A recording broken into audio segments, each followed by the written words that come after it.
हुआ फन मानो कोई देवता क्रोध में आ गया हो। वह फुफकारता और जिस ओर बढ़ता लोग उसी ओर से भाग खड़े होते।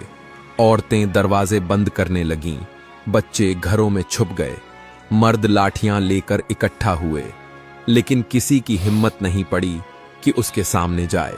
उसकी फुफकार इतनी भयावह थी कि जैसे धरती हिल रही हो। गांव में अफरा तफरी मच गई। लोग चिल्लाने लगे, भागो भागो, ये तो मौत है। सांप धीरे धीरे गलियों से गुजरता हुआ आगे बढ़ रहा था।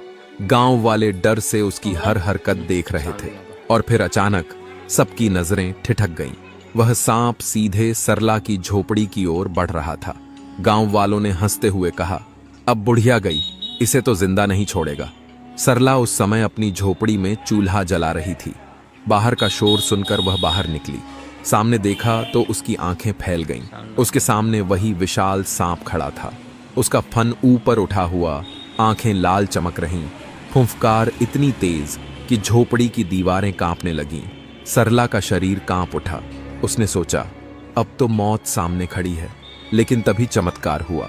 सांप धीरे धीरे आगे बढ़ा और सरला के पैरों के पास आकर अपना फन झुका दिया।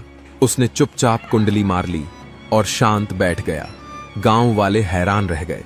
ये क्या, जो सांप पूरे गांव को आतंकित कर रहा था, वही इस औरत के पास शांत क्यों हो गया? सरला की आंखों से आंसू बह निकले। उसके दिल में एक पुरानी याद जाग उठी। उसे याद आया कि बचपन में उसने खेतों के किनारे एक छोटे से घायल सांप को दूध पिलाया था। वह सांप उसके आंगन में खेला करता था। वह उसे बच्चा समझकर दुलार करती, गोद में उठाती। फिर एक दिन वह कहीं खो गया। आज वही सांप उसके सामने था। वह उसे पहचान गया था।